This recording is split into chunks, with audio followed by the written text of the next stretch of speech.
Well, I will apologize in advance. They are doing something, I think, down on the road.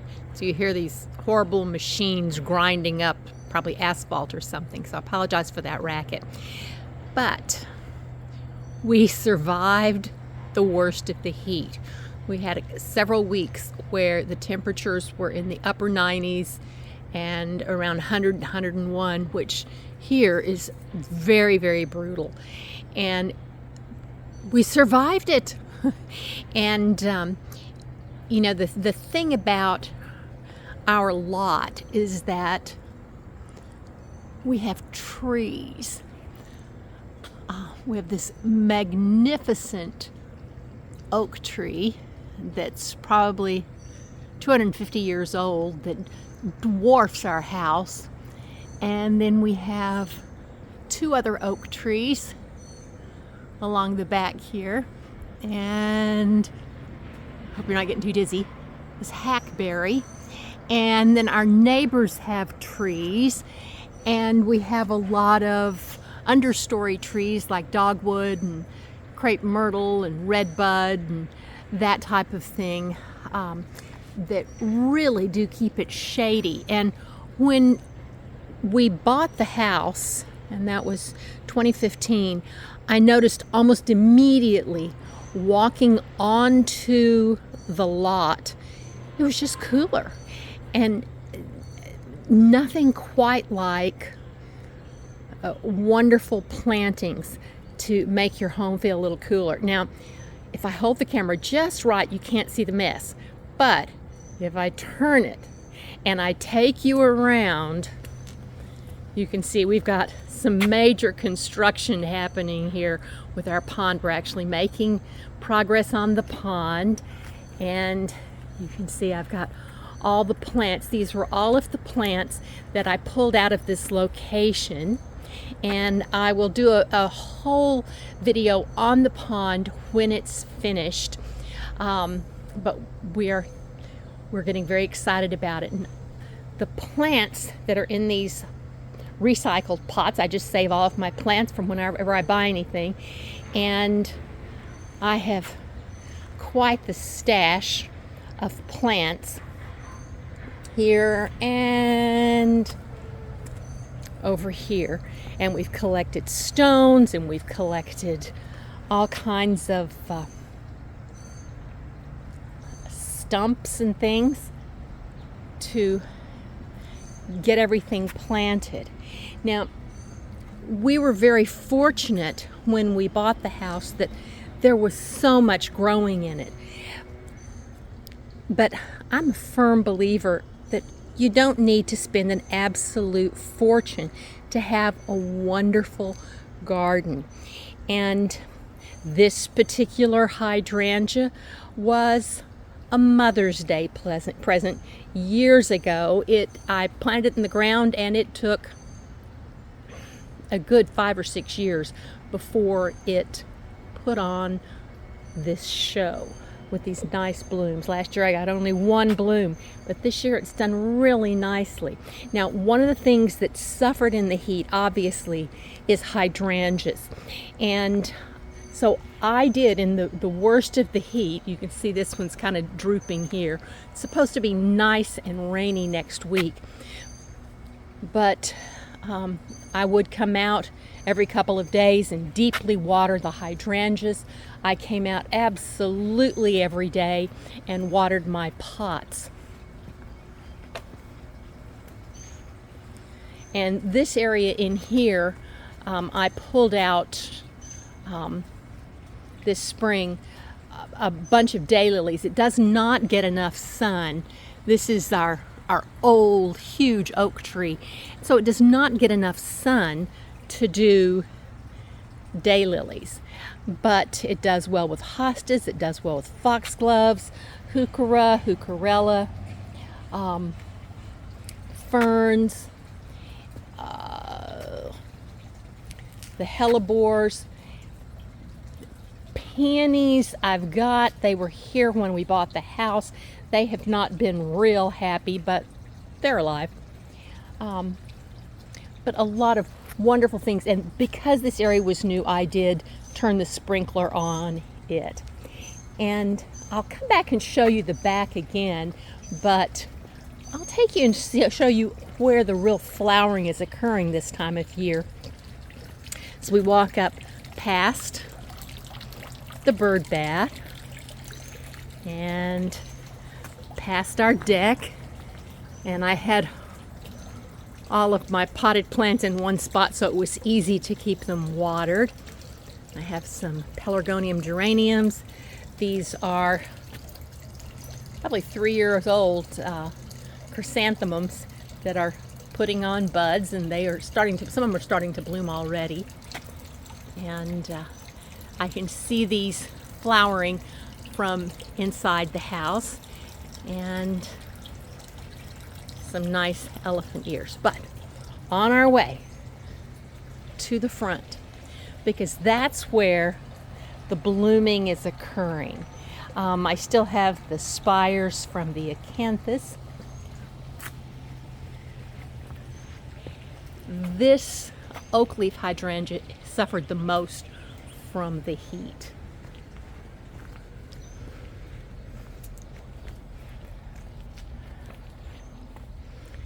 And here we have our summertime garden. This is where I get the most flowers in my yard because this side faces west, so it gets the afternoon sun, and I get a lot of flowers here that rotate in and out.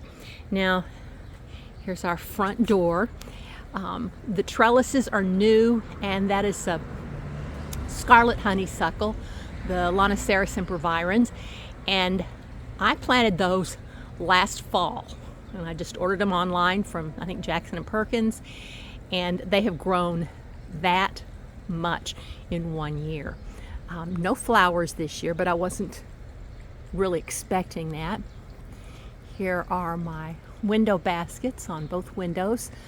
These are the little troughs that have the mat, the coconut mat baskets in them. And I have found that the very best thing for me is calibrachoa. It doesn't mind being dry. If I have to water it every day, I hang out the window. All I have is calibrachoa. I can't have anything any taller because those windows are casement windows and they open out and they break things. So this is my solution. It's what I do every year. Some years they survive here. We have had a change in our zone. We had historically been 7B. We are the warmer part, the southern part of Arlington. We're closer to the Potomac River.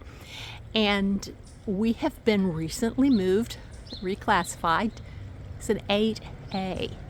And I'm not at all surprised because that's what our weather has been. What's coming up here looks kind of ratty, but that is goldenrod, and I've left it and allowed it to get a little bigger. I always kind of thought of it as a weed, but now it's a very chic plant. So I'm like, well, I have goldenrod, I'll just let it grow. And here are the asters, which will bloom in August. They're putting on some good buds. And I might as well show you this. Those are the chrysanthemums already beginning to bloom here. And this is a pot that has the pencil holly in it and some hostas and the chrysanthemums. I don't have to do a thing to this. The hostas bloom in the late spring, early summer, and then the chrysanthemums bloom, and I don't have to replant these. And again, I am an extremely frugal gardener. I bought the pencil holly for probably $18.99, something like that, $15.99 at Costco years ago. The hostas came from the backyard. They were just transplanted and divided. And the chrysanthemums were those inexpensive ones, 4 or 5 of them for $10 or something from Home Depot. So not expensive, but these things survive. You don't have to spend an absolute fortune. Now, it would be lovely to have a nursery and people throwing plants at me that I could plant. I don't have that. I live on a budget like a normal person. And so I'm very careful about having plants that survive and that I can divide so I can garden on a budget. And here are my foxglove that have not really bloomed that much. I suspect they will survive the winter and bloom again. So I'm going to look and see how they do. Again, I grew those from seed, so the cost is minimal. My lupin, which I've cut back, and you can still see a few little dried seed pods there, that I grew from seed that I brought with me from Colorado. This is the garden phlox that was originally growing in the back of the yard, and we just transplant a little bit or bring some little seeds up here. And I did a Chelsea chop on this, and it gives me more blooms. So if you see, I want you to see how this works. This was cut back and it gave me, oh my goodness, half a dozen.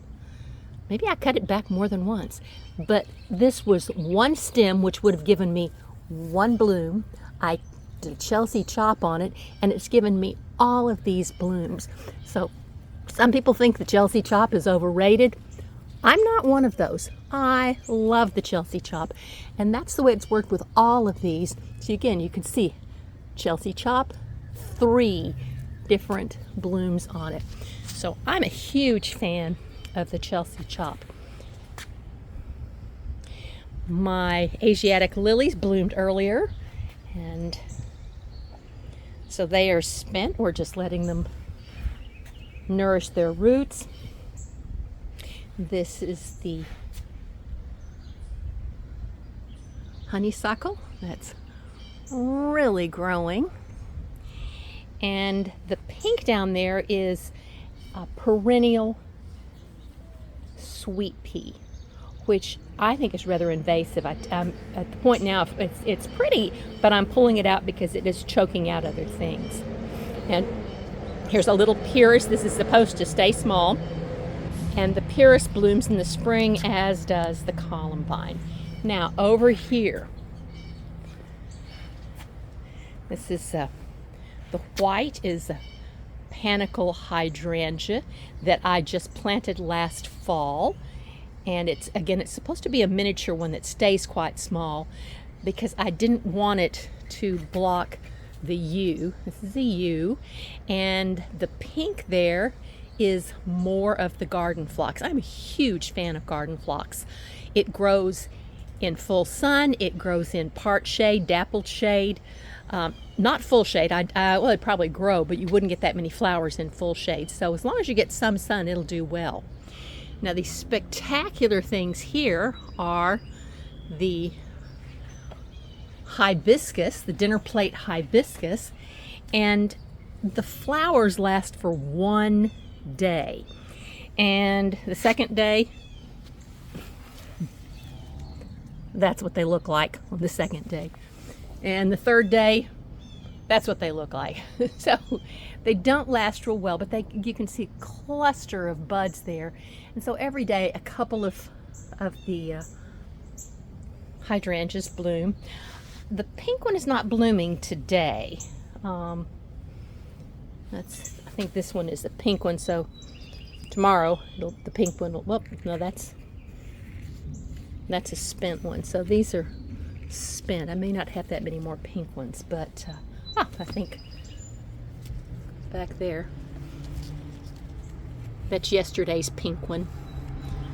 And I think might be finished, but the red ones are keeping on going. Lots and lots of the red ones. Now this is the sunniest bed in my yard, and I redid it last year. So everything in here is relatively new. This is one of the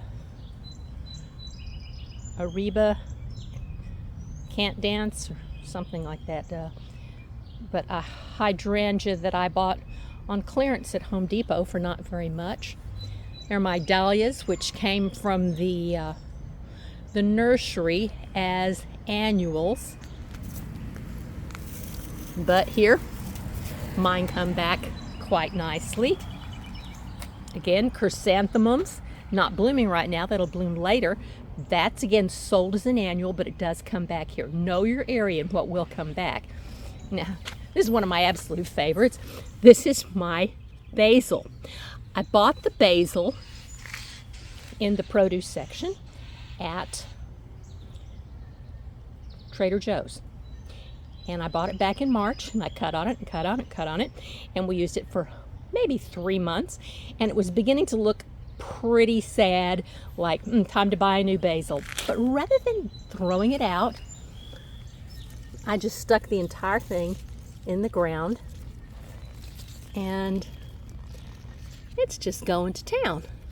So I'll be able to make pesto and have this one plant keep me going through the year. Here's echinacea. The other thing that I have coming on, I cannot remember the scientific name of it, but what I call it, and evidently a lot of other people do too, this is a perennial ageratum, which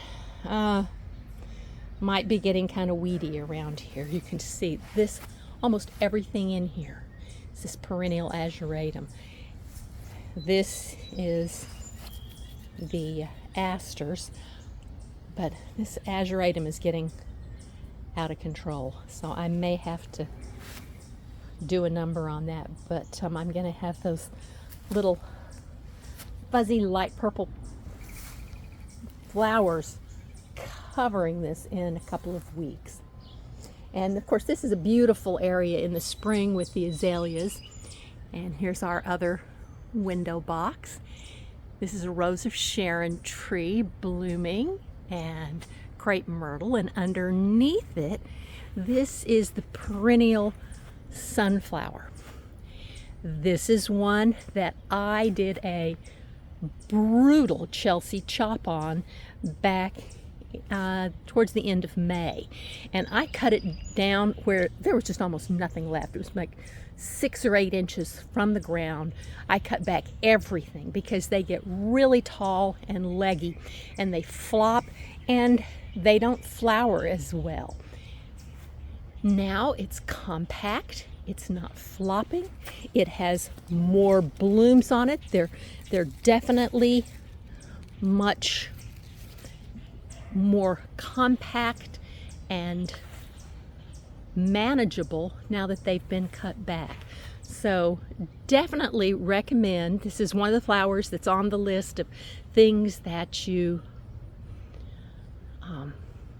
do the Chelsea chop on, and I definitely will continue to do that in the future. And you can see the crepe myrtle beginning to bloom here. And here is our Rudbeckia, the black-eyed Susan. And this is something you can do a Chelsea chop on, but I don't have a problem with the size on this. It's pretty tall. Maybe I could Chelsea chop it, but I don't really have a problem with it, so I don't chop it back. I see a nice big weed there.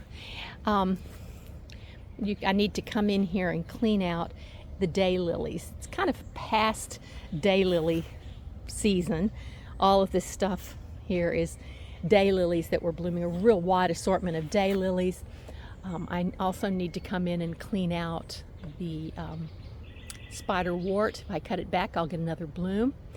And the thing I planted new this year was the verbascum, which is mullein, and my kids will know it as Indian toilet paper. And a very non-glamorous plant in Colorado, but here It's very chic. In England, it's very chic. So I decided I would get one that's white, not the classic yellow that we find all over the place in Colorado, but the verbascum. And mine is going to seed there. And you can see a little bit of the pink yarrow on the ground. And these are doesn't look real great at the moment. These are going to seed, but I like to leave them because there are birds that actually will eat the seeds here. This is a Monarda bee balm, and all kinds of flying critters like those. And this down here, this is what it looks like, you know, to recognize it when it's going to seed.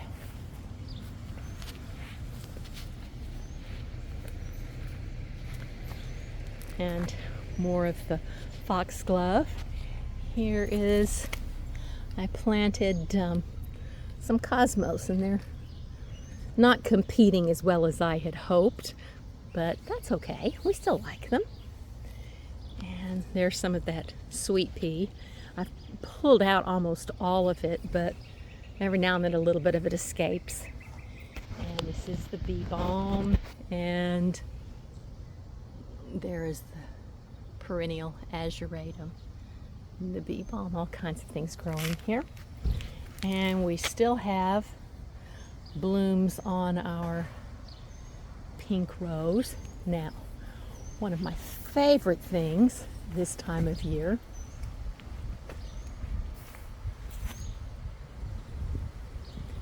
this is clethra.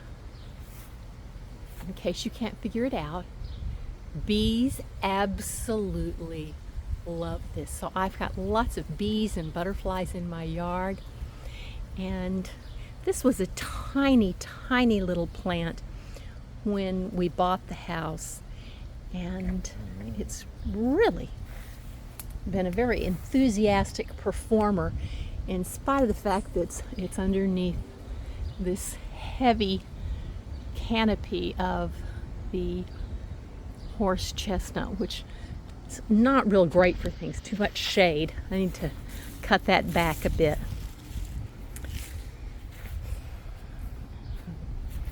Here is planting some asters for the fall and some false dragon head, which will be blooming. And these were our spring bloomers, the flowering almond, and there's a beautiful rose that blooms in here. And there's the Rose of Sharon that I would probably cut back completely, but my neighbor, whose car is parked right there, likes that Rose of Sharon, so I leave it for her. And down under here, I've got another hydrangea. He has not bloomed in the last couple of years, so I guess I'll have to make my threat to him. Either perform or you're out of here. And he says, well, if you're going to be that bossy, I'm going to tell you to chop back that ridiculous tree so I can get some sunshine. So hopefully we'll remove some branches here and get a little more sunshine in there. And I have bulbs that grow in here in the springtime, but I think my shade has just gotten so dense, I'm going to have to transition this to hostas and ferns because it is so incredibly shady back here that not much is growing this time of year. We can handle the bulbs in the springtime, but this time of year, not much going on. And coming back through here, our butterfly bush looked a little bit better earlier. I think the heat has really impacted the flowers on here. And there's some blooming there. I guess I need to cut it back and see if I can get it to bloom again. And there are a lot of flowers on the Rose of Sharon. More of the acanthus spires, which I just love. And these are spring bloomers, the Amsonia, the Hedgeworthia, some spirea. I severely cut back my forsythia, and we cut down a redbud tree, but I'm seeing redbud leaves, so can't kill a redbud. They're pretty indestructible. Now, this plant right here is a liriope with a variegated leaf, and it's gotten so, we built the path around it because it was such an enthusiastic grower, and it has really pretty flowers that come on later in the late summer, early fall. And it's evergreen, so I thought what I would do with this guy is when the pond gets in, I'm going to dig him up and I'm going to divide him because he needs to be divided, and I'll put some, it'll give me some evergreen color back by that pond. And maybe I can find a few of these, split this off a little bit. This is the toad lily, which I absolutely love, which will bloom in September, and I just love that. So maybe I'll cut some of that off, see if I can't find some little guys down underneath to transplant. Oh, look, that looks like a good one to transplant down there. And I'll see if I can get a little colony established back there. And again, that garden phlox, I think the birds seed it a little bit too, but it ends up kind of all over the yard, which is perfectly fine with me because I really, really like that. And one of my favorite things in a pot is this. We would just call this Swedish ivy when I was growing up. Plectranthus is the scientific name for it. This one's really pretty. He has a, over here, and get a little better look at it. The back of the leaf, when it has a little bit more shade, has a pretty purple leaf on it. And this is a coleus that survived the winter last year indoors. And I thought it kind of echoed the colors, but it does. But I don't know how enthusiastic I am about that particular coleus. Got some that I like better. I have put some coleus. I have a very small container on that wall, and it's small enough that I have a hard time keeping the soil moist. Plus, it's not a standard size for cocoa matting, so I did a cocoa mat that goes in a basket, but it just doesn't hold it in. So these are coleus that I just snipped off of my coleus. I'll show you in just a little bit. And I put in a plastic pot. The plastic pot stays wet better than the cocoa mat does. So by leaving them in the plastic pot, they do better. And again, when I don't have much sun, like this spot's not a very sunny spot, I'm not going to get flowers. So choosing a leaf that gives me color is my choice. Now looking back here over the deck, you can see the pink geraniums blooming nicely, and that tree blooming with the white is the white crepe myrtle.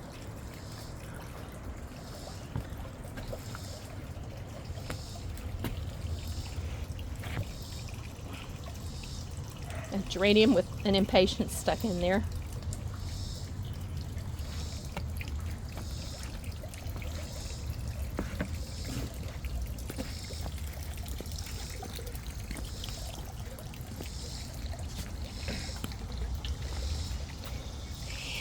Now, a lot of people have you planting things really close together, but I am planting perennials, not annuals. So I need to give them space to grow. And the end result is it looks a little sparse, but that's okay. I'm patient. I have divided a lot of hostas, and those are not getting established real fast. Probably has to do with the incredible heat and dryness that we've had, but they are surviving and they're going to be fine. I just need to be patient.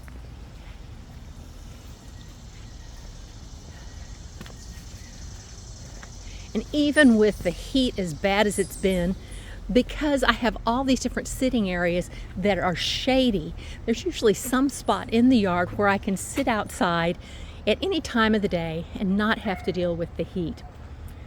Now, over here, this was my original stand of garden phlox, and I have had to give this water, I think twice, with the extreme heat, but it's doing quite nicely. Not as well as the one in the front, which gets more sun, but it still does just fine and gives me some good color this time of year.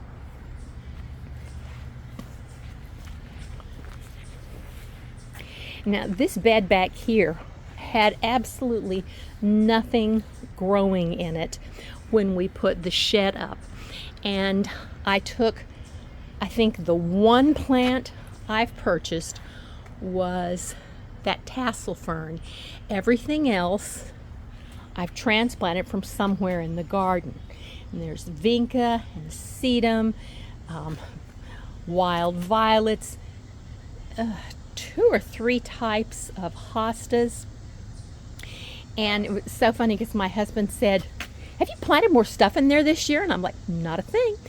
But just given patience, things will grow. Now, this is again a situation where I have just a little trough with the cocoa matting, so it's going to dry out. It's in a very shady spot, does not get much sun at all. I don't even bother trying with the flowers. But I think my favorite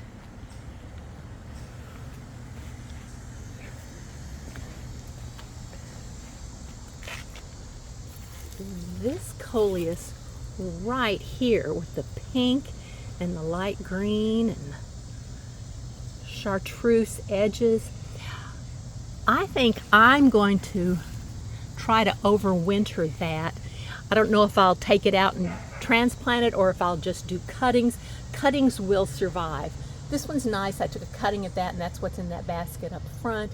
This one's nice with the lighter, but there's something about that pink that just really gets me excited. So I'm going to try to overwinter that so I don't have to buy any more. And this came in one of those packs where you get like 6 plants for $10 or something like that. So it wasn't terribly expensive, but if I don't have to buy more, why should I? So here we go, and end up back here. I'm so excited. This is the aqua basin, which is in, and the tubing is popping out.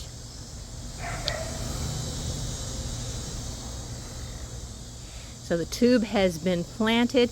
It's going to come out up here. We'll be able to see it from inside the house, also from sitting on that bench, and also from down here as the fountain curves around this piece of a fallen tree that my husband found. So quite excited. And this is my shade garden. This again was one of those spots where nothing was growing. Every one of these hostas was a transplant from somewhere else in the yard. And I have, I believe, 4 or 5 different types of hosta growing here. And I did actually add a tassel fern. He's not that old, so he has a little time to grow here. And I have another tassel fern here. I like tassel ferns. And you can see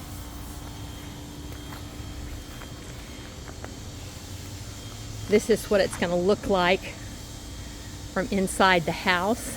And where that big pile of dirt is, that's where the fountain, the waterfall is going to start. Thanks so much for joining me. I hope things are a little bit cooler and a little bit moister where you are. And hopefully next week, at least in the next 2 weeks, hopefully we'll be able to finish the story on our pondless water feature. see you next time.